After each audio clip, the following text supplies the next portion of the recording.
Hello friends, welcome back to my channel. कैसे हैं आप सब? आशा करती हूँ आप सब लोग खुश होंगे और स्वस्थ होंगे। आज मैं आपके लिए लाई हूँ जन्माष्टमी स्पेशल पाक की रेसिपी।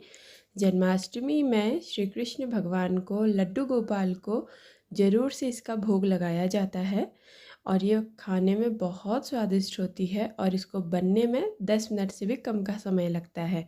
बहुत आसानी से बन जाती है। आप इसको ज़रूर से इस बार बनाइएगा और लड्डू गोपाल को भोग लगाइएगा। ये खाने में इतनी स्वादिष्ट होती है कि ये सबको पसंद आती है। और इसमें जो चीज़ें यूज़ होती है ना, उनको आप फास्ट में भी खा सकते हैं। यानी कि जैसे आप और भी कोई फास्ट करते हैं तो आप इसको बना के रख लीजिए और फास्ट में एक पीस खा लीजिए। बहुत एनर्जी मिलेगी, बहुत ही अच्छा ये होता है, बहुत सारे गुण इसमें होते हैं। तो चलिए फटाफट से लड्डू गोपाल के लिए भोग की रेसिपी को स्टार्ट करते हैं। पाक बनाने के लिए सबसे पहले मैंने यहाँ पर काजू ले लिए हैं। ये मैंने लगभग आधा कटोरा काजू लिए हैं और अब हम इसको पहले तोड़ लेंगे क्योंकि कीड़े वगैरह होते हैं काजू के अंदर। आप चाहें तो टूटे हुए काजू भी ले सकते हैं, बट मेरे पास यही थे तो मैं इन्हीं को बीच में से तोड़ के चेक कर लूँगी। ये देखिए सारे ही काजू मैंने तोड़ लिए हैं और ये बिल्कुल सही थे, कुछ भी गंदगी इसमें नहीं थी, कीड़े वगैरह नहीं थे। आप चाहें तो टूटे हुए काजू ले सकते हैं। अब हमने क्या करना है कि हमने कढ़ाई में डाल दिया है 2 बड़े चम्मच घी और अब हमने इन काजुओं को घी में रोस्ट करना है, यानी कि तल लेना है। जब घी हल्का सा गुनगुना हो जाएगा फिर हम अपने काजू इसमें डाल देंगे और लो टू मीडियम फ्लेम पर कंटिन्यू चलाते हुए इसको भूनेंगे। काजू बहुत जल्दी भुन जाते हैं, बहुत ज़्यादा टाइम इनको भूनने में नहीं लगता है। जब इनका कलर थोड़ा थोड़ा चेंज होने लग जाएगा तो हम इनको एक प्लेट में या किसी बर्तन में निकाल लेंगे। काजू हमारे भुन चुके हैं, इनका कलर हल्का हल्का चेंज हो गया है। हमने बहुत ज़्यादा नहीं जलाना है, बस हल्का सा इनको फ्राई कर लेना है और अब मैं इनको निकाल लेती हूँ। अब सेम उसी कढ़ाई में हम भूनेंगे बादाम को। तो यहाँ पे मैंने आधा कटोरा बादाम लिए हैं। क्वांटिटी का कोई इशू नहीं है, आप कम या ज़्यादा कुछ भी कर सकते हैं। जो चीज़ पसंद हो उसको रख लीजिए, जो पसंद ना हो उसको स्किप कर दीजिए। तो बादाम को भी हम लो टू मीडियम फ्लेम पर कंटिन्यू चलाते हुए भूनेंगे। ये भी जल्दी ही भुन जाते हैं, इनमें चटकने की आवाज़ आने लग जाती है, इनका कलर चेंज हो जाता है। तो जैसे ये चटकने लगेंगे तो हम इनको भी निकाल लेंगे। मैंने इनको काजू वाली प्लेट में ही निकाला है, बट हाँ थोड़ा सा अलग करके, यानी काजू के ही ऊपर नहीं निकाला है, थोड़ा सा साइड में निकाला है। अभी भी हमारी कढ़ाई में काफ़ी सारा घी बचा है तो अब हम इसी घी में भून लेंगे अपने मखाने। यहाँ पर मैंने मखानों की क्वांटिटी काजू और बादाम से थोड़ा ज़्यादा ली है। मैंने 1 कटोरा मखाने लिए हैं, इसको भी अब हम लो फ्लेम पर भून लेंगे। ये घी बहुत ज़्यादा था तो इसलिए मेरे मखानों में ना बहुत घी भर भर के रस भर गया है, बहुत ही अच्छे बने थे। अगर आपको घी ज़्यादा लग रहा है तो आप घी की क्वांटिटी कम कर सकते हैं, बट मैंने पूरे ही घी में इनको भून लिया था। मखानों को भूनने में थोड़ा टाइम लगता है और इसको हम लो टू मीडियम फ्लेम पे कंटिन्यू चलाते हुए भूनेंगे। तब तक भूनेंगे जब तक कि ये क्रिस्पी ना हो जाएं। हाथ से तोड़ के चेक करेंगे, अगर ये बिल्कुल ही क्रंच करते हुए टूट जाएंगे इसका मतलब मखाने भुन चुके हैं और इनको भी हम एक बर्तन में निकाल लेंगे। हम एक मखाने को इस तरीके से तोड़ के देखेंगे, देखिए कितने अच्छे से टूट गया और ये इतने गर्म हो रहे थे, इतने गर्म हो रहे थे ना, मेरा हाथ बहुत ज़्यादा जल रहा था। तो ये देखिए मैंने थोड़ा अपना हाथ खींचा, थोड़ा फू फू फू फूक मारा उसमें और उसके बाद उसको थोड़ा देखिए कितनी आसानी से टूट जा रहे हैं। इसका मतलब ये हो चुके हैं, इनको भी हम एक दूसरे बर्तन में निकाल लेते हैं। अब सेम उसी कढ़ाई में मैं भून रही हूँ खरबूजे के बीजों को, जिसको कि मगज के बीज भी कहते हैं। आप चाहें तो इनको ऐसे ड्राई रोस्ट कर सकते हैं, बट मैंने इसमें थोड़ा सा घी डाल दिया क्योंकि कढ़ाई में बहुत ही मतलब बिल्कुल घी था ही नहीं, सारा का सारा घी मखाने पी गए थे। तो मैंने सोचा चलो हल्का सा घी इसको भी दे देती हूँ। तो थोड़ा सा घी मैंने डाल दिया, आधे चम्मच से भी कम, क्योंकि मखाने भी जो ये मगज के बीज हैं ये भी बहुत कम थे, लगभग 3 बड़े चम्मच थे ये खरबूजे के बीज। तो इनको भी हम भून लेंगे। ये जब भुन जाएंगे तो चटकने लग जाएंगे और फूल जाएंगे। इनको भी हम कंटिन्यू चलाते हुए लो फ्लेम पर ही भुनेंगे। खरबूजे के बीज भी भुन गए हैं तो इनको भी मैंने निकाल लिया है, ये देखिए इस तरीके से निकाल लिया है। अब हम क्या करेंगे, जब ये ड्राई फ्रूट्स बिल्कुल अच्छी तरीके से ठंडे हो जाएंगे फिर हम इनको पीसेंगे। तो सबसे पहले मैं बादाम को पीस लेती हूँ। कोई भी ड्राई फ्रूट्स पीस लीजिए, बस हम अलग अलग इसलिए पीसेंगे क्योंकि सबको पीसने का जो टाइम होता है वो अलग अलग होता है। कोई जल्दी पीस जाता है, किसी में थोड़ा ज़्यादा टाइम लगता है। और हमने भुना भी अलग अलग इसलिए है क्योंकि भूनते वक्त भी कोई जल्दी से भुन जाता है और किसी को भुनने में थोड़ा सा टाइम लगता है। तो इसीलिए सभी चीज़ों को अलग अलग भुनेंगे और अलग अलग पीसेंगे। बादाम को पीस के मैंने एक अलग बर्तन में रख दिया है। अब मैं काजू को पीस लेती हूँ। यहाँ पर मैंने काजू के ही साथ खरबूजे के बीज भी डाल दिए क्योंकि खरबूजे के बीज बहुत थोड़े थे, उतने कम को मिक्सी में पीसने में दिक्कत होती है, इसीलिए मैंने इन दोनों को एक साथ पीसा है और इनको भी हम दरदरा सा पीस लेंगे। काजू के पाउडर को भी मैंने सेम उसी थाली में निकाल दिया है। अब मिक्सी जार में हम पीस लेते हैं मखानों को। तो ये भी हमने पीस लिए हैं और इनको भी हमने सेम उसी थाली में निकाल लिया है। अब यहाँ पर मैंने एक नारियल लिया है, जो खोपरा होता है, पका हुआ नारियल, गोला जिसको बोलते हैं, उसको मैंने कद्दूकस कर लिया, यानी कि ग्रेटर से ग्रेट कर लिया है। और ये मैंने ना जो पतला वाला ग्रेटर होता है उससे किया है, मोटे वाले ग्रेटर से मत ग्रेट करिएगा, नहीं तो उसके जो लंबे लंबे टुकड़े होते हैं ना वो फिर दिक्कत करते हैं। तो इसीलिए हमने इसको पतले वाले ग्रेटर से ग्रेट कर लिया है। और अब हम सेम उसी कढ़ाई में इसको भूनेंगे। अब हम घी बिल्कुल नहीं डालेंगे क्योंकि कढ़ाई में ऑलरेडी थोड़ा बहुत घी चिपका हुआ है, आप चमक देख सकते हैं। तो ये घी काफ़ी है क्योंकि नारियल को भूनने के लिए घी की ज़रूरत नहीं है, नारियल बहुत जल्दी से भुन जाता है। तो लो फ्लेम पर हम नारियल को डाल के हल्का सा रोस्ट कर लेंगे। कलर इसका चेंज नहीं करना है, बस ये थोड़ा क्रिस्पी हो जाएगा। इन सब चीज़ों को फ्राई करने से ना एक तो इनका टेस्ट बढ़ जाता है, दूसरा इनकी सेल्फ लाइफ भी बढ़ जाती है। ये वाली जो पाग हम बना रहे हैं, इसको बना के आप 10 से 15 दिन तक स्टोर करके रख सकते हैं। बिल्कुल ही लो फ्लेम पर कंटिन्यू चलाते हुए हम नारियल को भून लेंगे और अगर आपको इसमें कोई बड़ा टुकड़ा लगे तो उसको निकाल लेंगे। यहाँ पर मैं जो ये ड्राई फ्रूट्स को पीस रही हूँ, इनको बिल्कुल ही फाइन पाउडर नहीं बना रही हूँ, मैं इनको हल्का दरदरा सा रख रही हूँ। अगर आप चाहें तो आप फाइन पाउडर भी बना सकते हैं।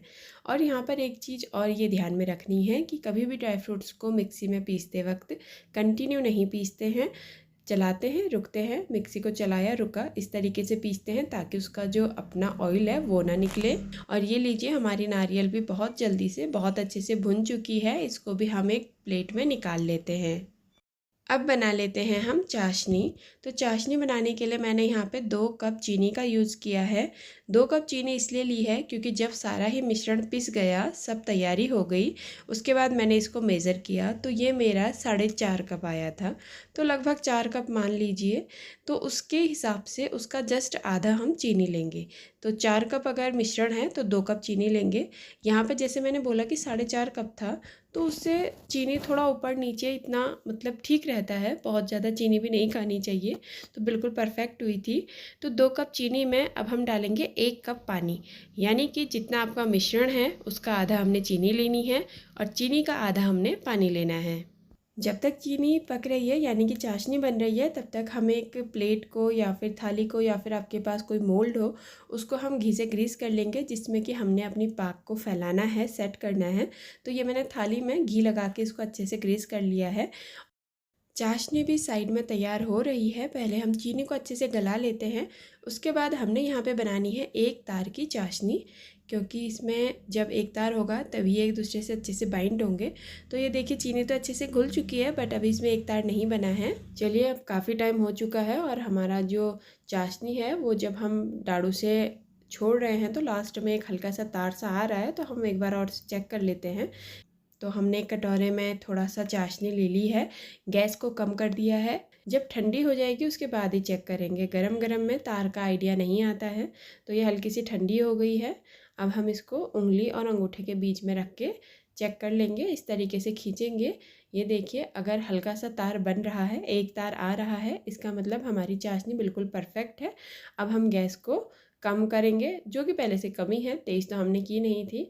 और अब हम इस चाशनी में डाल देंगे अपना वो सारा ही पाक जो कि हमने बना के रखा है। ये देखिए, सारा ही मिश्रण हमने इसमें डाल दिया है, गैस बिल्कुल 0 पर है और अब हम इसको कंटिन्यू चलाएंगे और मिक्स करेंगे। अभी हमने गैस बंद नहीं करनी है क्योंकि अभी ये काफ़ी लिक्विड है, तो हमने सारा ही लिक्विड ख़त्म करना है। तो गैस को मीडियम करके हम इसको कंटिन्यू चलाएंगे और इसका जितना भी लिक्विड बचा है उसको ख़त्म करेंगे। मैंने यहाँ पर इसके साथ ही थोड़ा सा इलायची का पाउडर भी डाल दिया था ताकि एक बहुत अच्छी खुशबू और अरोमा आए। आपके पास हो, आप डालना चाहें तो डाल सकते हैं। और अगर आपके पास नहीं है तो जिसमें आप ड्राई फ्रूट्स पीसेंगे ना, तो किसी एक ड्राई फ्रूट के साथ आप इलायची को भी पीस लीजिए, उसके दानों को पीस लीजिए, छिक्कल को हटा दीजिए, छिक्कल को चाय की पत्ती में डाल दीजिए, जिससे कि चाय का टेस्ट भी बढ़ जाएगा। ये देखिए, अब जो हमारा मिश्रण है, हमारा पाक है, वो काफ़ी स्टिकी हो गया है। और इसकी पहचान ये है कि जिस बर्तन में हम इसको पका रहे हैं ना, उसके किनारे किनारे देखिए जो चाशनी है वो थोड़ी थोड़ी सूखने लग गई है। इसका मतलब है कि हमारा पाक बन के एकदम रेडी है। और साथ ही ये काफ़ी स्टिकी हो गया है। देखिए, जब हम चम्मच से इसे गिरा रहे हैं यानी कड़छी से गिरा रहे हैं तो ये एक साथ नहीं गिर रहा है, थोड़ा सा चिपक रहा है। इसका मतलब है कि ये परफेक्ट है। अब हम इसको सेट करने के लिए डाल लेते हैं। गैस को हमने बंद कर दिया है और ये जो हमारी प्लेट है ना, जो हमने ग्रीस करी थी, इस प्लेट पे हम इस मिश्रण को डाल देंगे। और अब स्पैचुला की हेल्प से इसको चारों तरफ बराबर कर देंगे ताकि हमारी बर्फ़ी का शेप बिल्कुल एक सा आए। और ये देखिए, इस तरीके से फैलाएंगे। पहले पहले थोड़ा स्टिकी होगा, यानी जैसे आप फैलाने लगेंगे ना तो ये स्पैचुला के साथ ही ऊपर ऊपर को आएगा। बट कोई नहीं, धीरे धीरे फैलाते रहिए। बस 1 सेकंड के अंदर ही, या मैं कहूँ 2 सेकंड के अंदर ये थोड़ा ऐसा हो जाएगा कि स्पैचुला के साथ वापस नहीं आएगा। बहुत आसानी से लेवल हो जाएगा, बहुत अच्छे से। अब हम इसको सेट होने के लिए रख देंगे। 10 से 15 मिनट हम रेस्ट पे रख देंगे इसको, ताकि थोड़ी सी ठंडी हो जाए। और जब ये थोड़ी सी ठंडी होगी, यानी कि गुनगुनी सी होगी ना, उस समय हम इसमें कट लगा लेंगे। 15 मिनट हो गए थे तो मैंने इसको निकाल के इसमें कट लगा लिया है। फ्रिज में हमने नहीं रखना है, बिना फ्रिज के ही हम नॉर्मल टेम्परेचर पर, रूम टेम्परेचर पर इसको रखेंगे। पहले ही हम कट इसलिए लगाएंगे क्योंकि जब ये सेट हो जाएगी ना तो फिर इसमें कट लगाना बहुत मुश्किल हो जाएगा और ये सिर्फ टूट के निकलेगी, शेप में नहीं आएगी। इसीलिए हम जब ये हाफ सेट हो जाएगी उस समय इसमें चाकू से निशान बना लेंगे। तो मैंने तो यहाँ बर्फ़ी का शेप दिया है, आप जैसा चाहें वैसा शेप दे सकते हैं, बड़ा छोटा जैसा भी देना चाहें। अब इसको वापस से हम ठंडा होने के लिए रख देंगे, बिल्कुल तब तक जब तक ये बिल्कुल अच्छे से ठंडी ना हो जाए।